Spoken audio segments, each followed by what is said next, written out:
Hello, dear friends. Myself, Dr. Surekha Jaiswal, Head Department of Physics, Moreshwar Arts, Science and Commerce College, Bhokardan, District Jalna. Today we will see electricity and magnetism, course code PHY 105, paper number 5, semester 2nd. Today's topic are Gauss law in dielectric, relation between D, E and P, numericals. Now, in previous chapter, we studied dielectric. A dielectric or an insulator is a material in which all the electrons are tightly bound to the nuclei of the atom.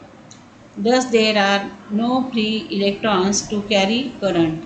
Hence, the electrical conductivity of a dielectric is very low. Glass, ebonite, mica, rubber, oils, etc. are example of dielectric. Also, we know about nonpolar molecule. A molecule in general may be regarded as having its positive charge concentrated as nuclear point and the entire electronic structure of the molecule as forming a single cloud of negative charge of smoothly varying density. The shape of this cloud and the variation of the charge density within its different for different molecules.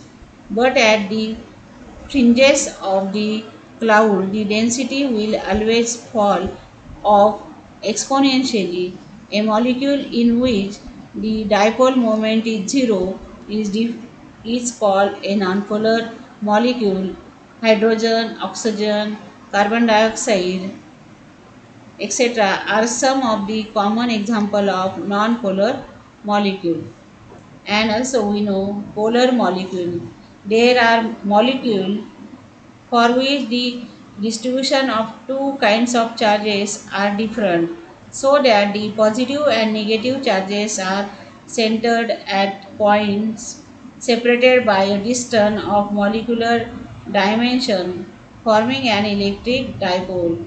This therefore possess a net inherent dipole moment and are called polar molecule. For example, H2O.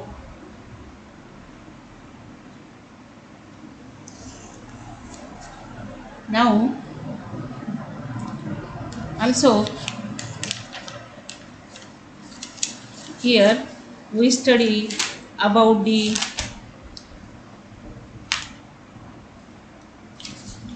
polarization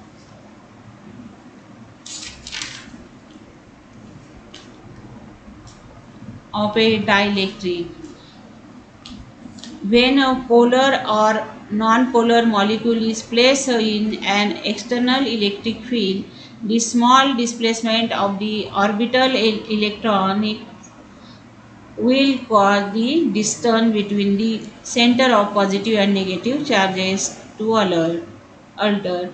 Thus, non-polar molecule become induced dipole, whereas polar molecule, which are already dipoles, will be oriented by the field and may have resultant dipole moment modified since they possess permanent dipole moment and induced dipole moment.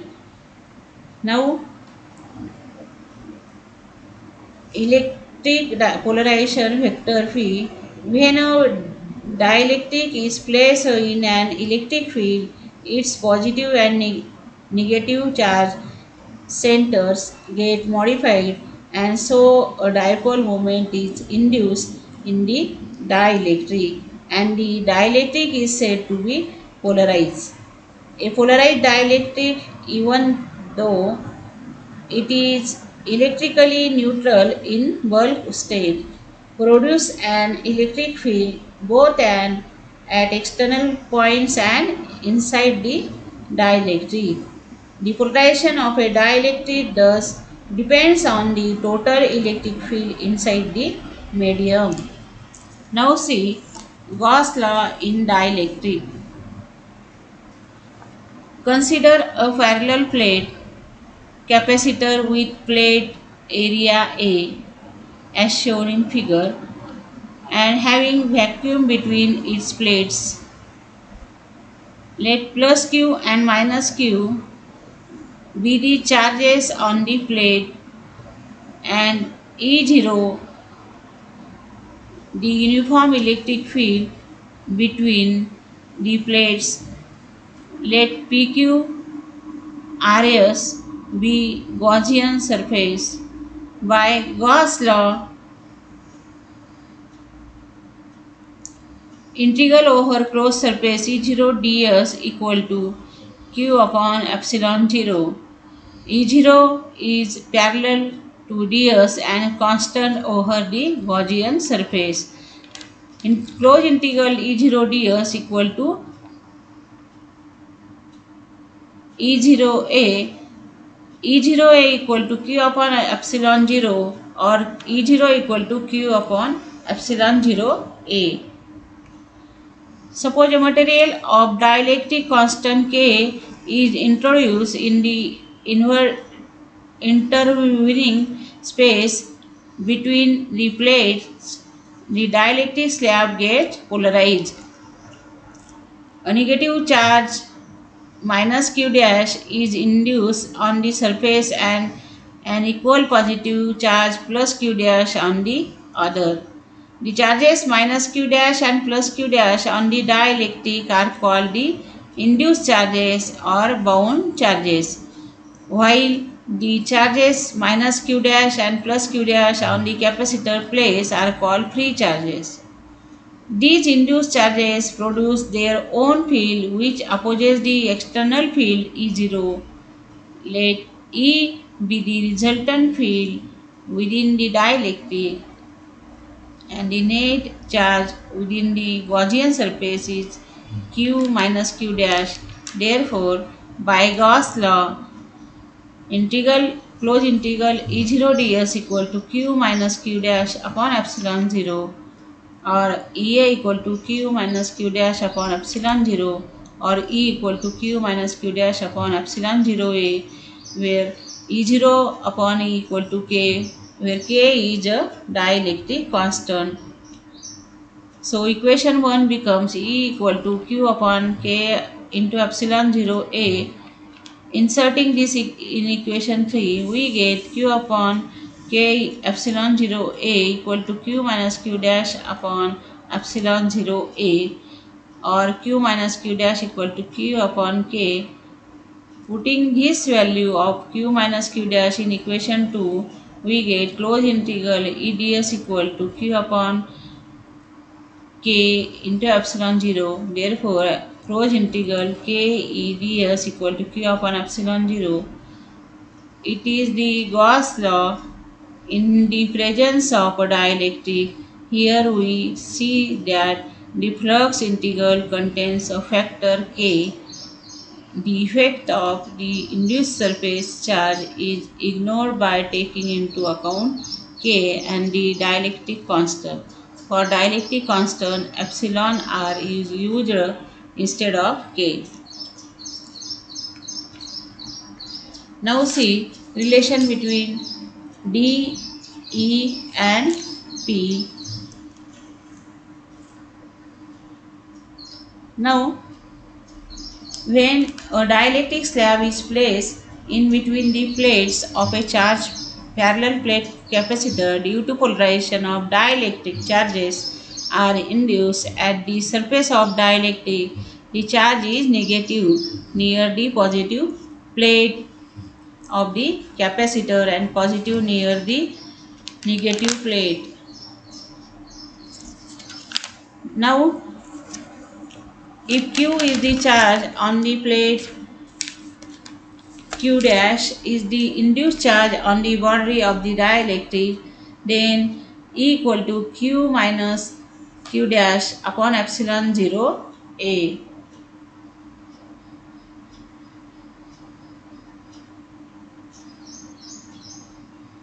E equal to electric field strength inside the dielectric.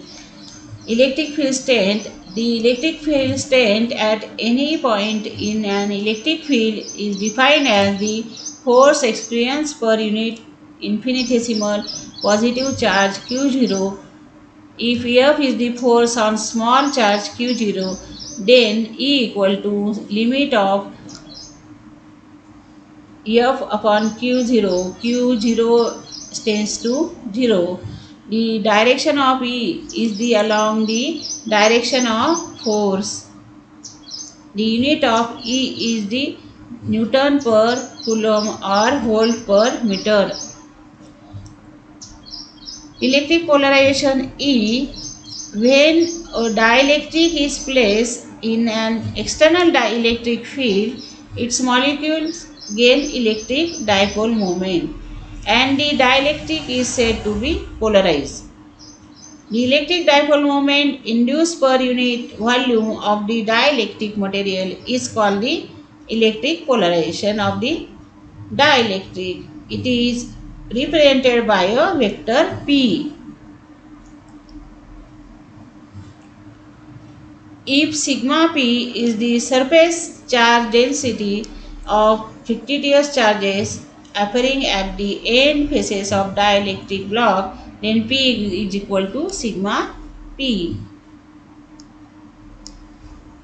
So here E equal to Q minus Q dash upon epsilon 0 A, that is the electric field strength and inside the dielectric. A equal to cross sectional area of the dielectric slab and Q upon A, that is equal to induced surface charge per unit area. So Q dash upon A equal to P, that is the electric polarization. Q upon A equal to epsilon 0 E plus P. The quantity Q upon A is called the electric displacement D. Thus D equal to epsilon 0 E plus P. Since E and P are vectors, D must also be a vector. D equal to epsilon 0 E plus P. D has same direction as that of E or P. Now see first example. A positive charge of Q1 equal to 2 into 10 raised to minus 7 Coulomb is placed at a distance of 0.15 meter from another positive charge of Q2 equal to 8 into 10 raised to minus 7 Coulomb. At what point on the line joining them is the electric field 0? Now see, in solution, the point P at which the electric field is 0 must lie between plus Q1 and plus Q2 because only here the forces exerted by plus Q1 and plus Q2 on a test charge at P will be oppositely directed. Let x be the distance of P from plus Q1. Let E1 and E2 be the magnitudes of electric field at P due to plus Q1 and plus Q2 respectively. Then E1 equal to 1 upon 4 pi epsilon 0 Q1 upon Q square x square and E2 equal to 1 upon 4 pi epsilon 0 Q2 upon 0.5 u minus x square. E1 is directed towards Q2 and E2 towards Q1. Since the electric field at P is 0, E1 and E2 are equal and opposite. So E1 equal to E2, so that become 1 upon 4 pi epsilon 0 q1 upon x square equal to 1 upon 4 pi epsilon 0 q2 upon 0.15 minus x bracket square.